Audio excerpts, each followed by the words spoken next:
भारत के सभी राज्य संघ शासित प्रदेशों में, क्वेश्चन नंबर 81 है, 300 प्रश्नों की सीरीज हम लोग कर रहे हैं। यहां पर राज्य कितने राज्य हैं कमेंट बॉक्स में बताइए भाई फटाफट, और कितने केंद्र शासित प्रदेश हैं, यूनियन टेरिटरी है, फटाफट कमेंट बॉक्स में बताना, ठीक है। तो पहाड़ों पर जंगलों के निवासियों की ग्राम सभा पंचायत एक विशेष सभा में लॉटरी निकालती है और यह निश्चित करती है कि किस परिवार को उस साल खेती की जमीन मिलेगी। तो एक तरीके से लॉटरी सिस्टम है। ये कहां पर है लॉटरी सिस्टम, तो ये आपको पता है कि मिजोरम में देखने को मिलता है लॉटरी सिस्टम, जिसको टीन खेती भी कहा जाता है, यहाँ पर आपको देखने को मिलेगा। लद्दाख को श्वेत रेगिस्तान कहा जाता है, अरुणाचल प्रदेश में सबसे पहले सूरज उगता है, और झारखंड में कौन सी नृत्य होती है भैया, कुडुक, ठीक है, कुडुक भाषा बोली जाती है।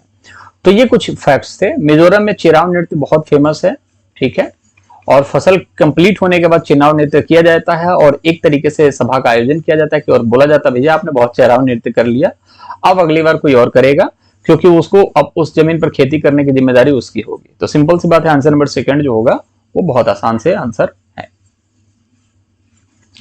माउंट एवरेस्ट नीचे दिए गए किस देश का भाग है, तो तिब्बत का तो भाग है नहीं, ठीक है, नेपाल का भाग है, भारत में है नहीं, और चीन में नहीं है, ठीक है। तो माउंट एवरेस्ट किसका भाग है, तो नेपाल का, आंसर नंबर 4 सेकेंड। और इसकी लंबाई की बात करें 8,850 मीटर, 8,848 मीटर, ये दोनों सही है। जो परीक्षा में देखा जाए, परीक्षा में ऑप्शन के हिसाब से आपको टिक करना है, आंसर नंबर सेकेंड। नीचे दिए गए विकल्पों में से उस परिवर्तन को पहचाने जिसे उत्क्रमित किया जा सकता है। उत्क्रमित मतलब समझते हैं आप, रिवर्स किया जा सकता है, ठीक है, ठीक है, रिवर्स किया जा सकता है। तो preparing a coating of plaster of Paris, POP, ठीक है, प्लास्टर ऑफ पेरिस के परत को बनाना। तो आप प्लास्टर ऑफ पीओपी बनाओगे तो फिर उसके बाद आप चीजों को रिवर्स कर सकते हो, नहीं कर सकते। मोम का घोल बनाना, जैसे मोमबत्ती है, मोमबत्ती पिघल करके फिर छोटी हो जाती है, फिर उसको चाहो तो आप पिघला करके मोमबत्ती बना सकते हो, ये ठीक लग रहा है। दूध से पनीर बना लो, पनीर से दूध बना सकते हो, कभी नहीं, उसके लिए गाय की जरूरत पड़ेगी, ठीक है। और दूसरी बात, गाय के गोबर से बायोगैस बनाओ और गैस से गोबर बना सकते हो, नहीं, इसके लिए भी जरूरत पड़ेगी जानवरों की, ठीक है। तो सिंपल सी बात है, आंसर नंबर सेकंड जो होगा वो बिल्कुल आसान सा आंसर है, सेकंड राइट आंसर, ठीक है। चीजों को चेंज किया जा सकता है दोबारा से, ठीक है, उसको बोला जाता है अपना उत्क्रमित। वृक्षों की जड़ों में पाए जाने वाले नीचे दिए हुए विशिष्ट लक्षणों पर विचार कीजिए। वृक्ष की लटकती शाखा जैसी दिखाई देने वाली, वास्तव में उसकी शाखा नहीं जड़ें होती हैं। ये किस चीज के बारे में बात कर रहा भाई, ठीक है, ओके। ये बरगद के बारे में बात की जा रही है भाई, यहाँ पर बरगद के वृक्ष के बारे में बात करी जा रही है कि बरगद का एक वृक्ष है, उसके कुछ लक्षणों के बारे में बताना है कि 5 लक्षण हैं, इसमें से कौन से लक्षण इससे मैच करते हैं। तो जो वो लटकती शाखा जो दिखाई देती है ना, वो उसकी शाखा नहीं, उसकी जड़ें होती हैं, ये फैक्ट है। पहले शाखा होती है, बट अब जब लटक के जमीन के अंदर चली जाएंगी तो वो जड़ें बन जाएंगी। तो सिंपल सी बात है, ए तो होगा ही, तो सब में ए दिख रहा है, ठीक है। जड़ों की लंबाई जो होती है वृक्ष की ऊंचाई की लगभग 30 गुनी, अरे नहीं, इतनी नीचे तो नहीं जा सकता, नहीं तो पाताल लोक में पहुंच जाएगा। हमने रेगिस्तानी ओक के बारे में देखा, उसकी जो लेंथ होती है ना 10 फीट होती है बस। आप 2 इंसान 5-5 फीट के 2 इंसान को खड़ा कर दो ना, 10 फीट उतनी ही हाइट होती है उसकी। और उसके नीचे जब जाएगा ना तो वो 300 फीट नीचे तक जा सकता है, 30 गुना नीचे चला जाता है वो, ठीक है, 30 गुना तक नीचे जाता है।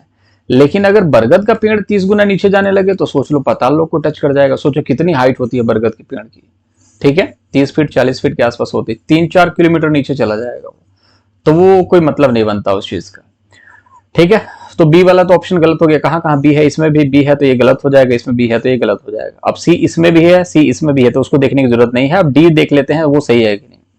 बाकी मजबूत खंभों के भांति ये काम करते हैं, ठीक है। सी जब दोनों में है तो कोई मतलब नहीं है। डी को देखते हैं। जड़ों द्वारा खाद्य सामग्री का भंडारण करना, नहीं समझ में आता, आगे देखिए।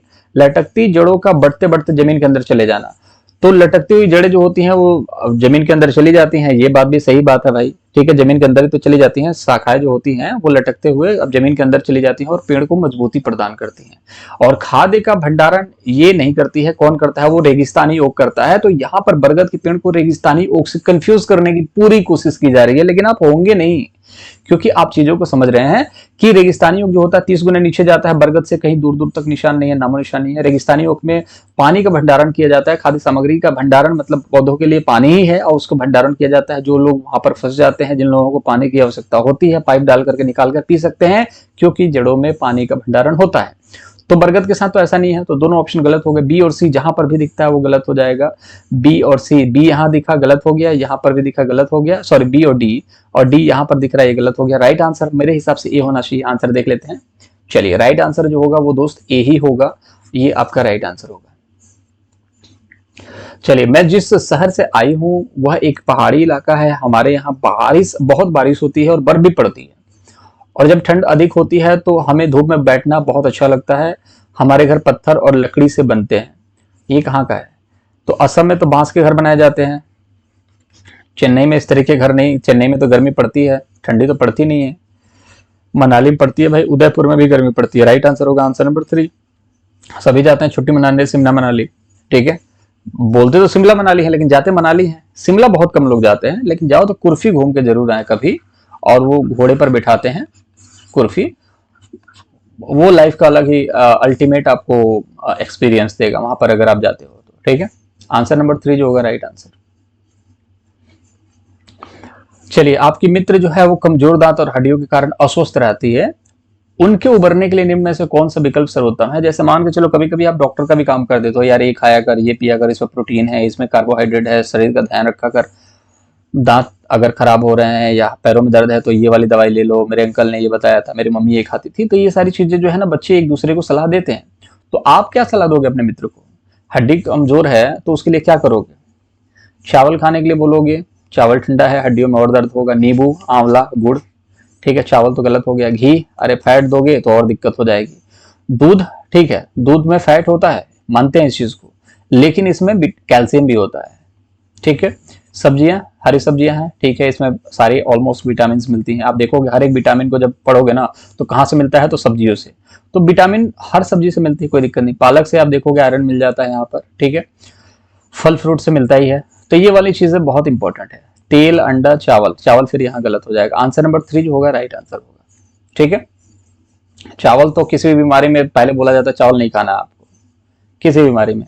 तेल नहीं खाना है आपको, ठीक है। घी और तेल एक ही जैसी चीज होती है, तो राइट आंसर तो सी ही होना था। चलिए, मधुमक्खी के बारे में देखते हैं, ठीक है। ये भी ऑप्शन वाले ही प्रश्न है, इसको भी डिस्कस कर लेते हैं। तो मधुमक्खी के बारे में कुछ कथन दिए गए हैं, उसमें से सही कथन का चुनाव करना है हमें। बहुत सारी रानियां होती हैं कि एक छत्ते में, गलत हो गया। ए जहां जहां देखिए गलत हो जाएगा, ये गलत हो गया। बहुत सारी रानियां नहीं होती, एक ही रानी होती है भाई। अगर बहुत सारी रानियां होगी तब तो काम ही खराब हो जाएगा, फिर वो राज्य खत्म है।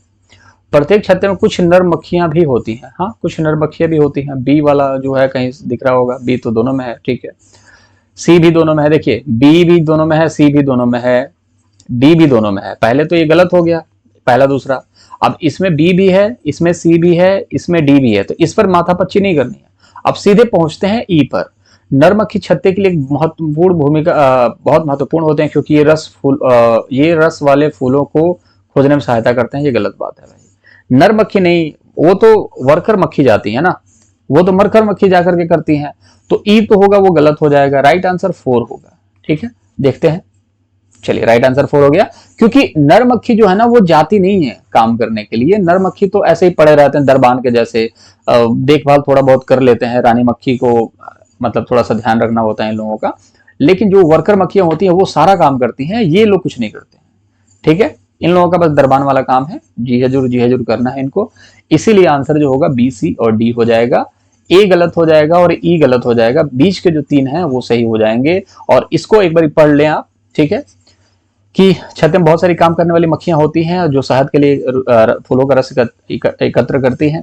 यदि काम करने वाली मक्खियां ना हो तो छत्ता और शहद नहीं बन सकते, सही बात है। तो ये 3 ऑप्शन जो थे ये बिल्कुल करेक्ट थे, बाकी 2 गलत थे, इसको हमने गलत कर दिया। राइट आंसर 4 है। आगे बढ़ते हैं, क्वेश्चन अच्छे हैं आज के। नीचे दी गई उस विशेषता को चुनिए जो नीचे दिए गए सभी जानवरों में पाई जाती है, जैसे कछुआ है, अजगर है, बाज है, छिपकली है, साल है। सभी जानवरों में एक विशेषता ऐसी है जो कॉमन है, वो कौन सी है? सभी का शरीर जो है सल्कों से ढका होता है। जैसे छिपकली का आपने शरीर देखा होगा, वो कैसा है? और अजगर के शरीर में फर्क नहीं दिख रहा आपको? दिख रहा है ना?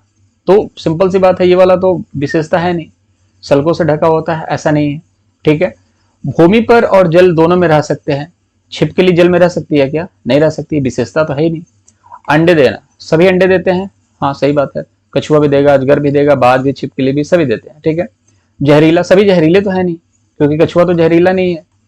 ठीक है, अजगर भी जहरीला नहीं है, अजगर खा सकता है आपको, जहरीला नहीं है। बाज जहरीला नहीं है, छिपकली भी पता नहीं होगी, शहद की मक्खियां तो ये जहरीली होती हैं, तो काटेंगी तो फुला देंगी आपको। तो जहरीला होना, जहरीला तो ये सब है नहीं ना, तो सिंपल सी बात है, तो ये भी गलत हो गया। तो पहले सी सिर्फ सही होगा, आंसर नंबर सी जो होगा वो राइट आंसर होगा, आंसर नंबर सी। चलिए सेकंड नंबर ऑप्शन जो है बिल्कुल करेक्ट है। चलिए, केचुए के बारे में नीचे दिए गए कथन पर विचार कीजिए। जमीन में छेद बनाते रहते हैं जिससे जमीन में पोली हो जाती है। ठीक है, ये मृत पत्तियों को खाते हैं, इनके मल से मृदा उपजाऊ बन जाती है। ठीक है, ये अपशिष्टों को कंपोस्ट में परिवर्तित कर देते हैं, खाद में। हाँ ये ठीक है, ये भी ठीक है यार। ये जिस कंपोस्ट को बनाते हैं वह फैक्ट्री में बनने वाले उर्वरक से महंगा दिखता है, ये भी नहीं, मुझे लग रहा है ये भी कथन वाले हैं। ठीक है, ये भी कथन वाले हैं भाई। ठीक है, तो अपशिष्टों को कंपोस्ट में परिवर्तित कर देते हैं, हाँ ठीक है, सी तो जहां पर दिखेगा सही होगा, तो इसी ये इसमें सी नहीं, गलत हो गया। जिस कंपोस्ट को बनाते हैं वो फैक्ट्री में बने उर्वरकों से महंगी दिखती है, तो देखो इसमें सी जो सही था ना, तो इसमें सी नहीं है, तो ये गलत हो गया। अब डी जो है ना ये गलत है, तो जहां जहां डी होगा ना वो गलत हो जाएगा, इसमें डी है ये भी गलत हो जाएगा। ठीक है, अब ए सी ई है और ए बी सी है, अब इसमें से निकालना है। ए तो सही है, ये दोनों में कॉमन है। ठीक है, सी दोनों में कॉमन है। ठीक है, बी और ई में से बी देख लेते हैं। ये मृत पत्तियों को खाते हैं, इनके मल से मृदा उपजाऊ हो जाती है। ठीक है, कंपोस्ट का छिड़काव केंचुओं को प्रभावित नहीं करता है, तो यार ऐसा तो है नहीं, प्रभावित करता है ना, ये तो गलत हो गया ना, प्रभावित तो करता है। सी आंसर जो होगा वो राइट आंसर हो जाएगा। कीटनाशक छिड़कोगे तो केंचुए मरेंगे नहीं। ठीक है, तो सी आंसर जो राइट आंसर हो जाएगा। तो चीजें समझ में आ रही हैं, जमीन को उपजाऊ बनाने का कार्य करते हैं, इनके मल से मृदा उपजाऊ बनती है, बी भी सही है। सी भी सही है कि ये कंपोस्ट को जो अपशिष्ट पदार्थ है उसको कंपोस्ट में मतलब कि खाद में परिवर्तित कर देते हैं। अब दूसरी बात है, कंपोस्ट जो ये खाद में परिवर्तित करते हैं वो बड़ा महंगा बिकता है, ऐसा नहीं है, वो तो नेचुरल है, वो बिकता ही नहीं है, वो ऑटोमेटिक बनाते हैं और उसी में डिजोल्व होता है। कीटनाशक छिड़काव अगर करेंगे तो क्या केंचुए को प्रभावित नहीं करेगा? करेगा। केंचुए के जो अध्ययन करते हैं वो वर्मी कल्चर में करते हैं, और दूसरी चीज है केंचुए को किसान का मित्र कहा जाता है। राइट आंसर 3 होगा। खेजड़ी वृक्ष के बारे में भी यहाँ पर चलिए एक और कथन वाले प्रश्न है यहाँ पर। ठीक है, इसका आंसर आप कमेंट बॉक्स में बताइए फटाफट। ठीक है, उसको हम लोग कल से डिस्कस करेंगे। ठीक है, क्योंकि आंसर तो आपने यहाँ पर देख लिया होगा, बट फिर भी आप एक बार बताइए इसका आंसर कमेंट बॉक्स में कि आखिर खेजड़ी का वृक्ष जो है वो क्यों इसका आंसर ए बी सी में से कोई एक होने वाला है। इसका आप लिखिए थोड़ा बहुत खेजड़ी के वृक्ष के बारे में कमेंट बॉक्स में। चलिए मुलाकात करेंगे 91 क्वेश्चन पे। अपना ख्याल रखें।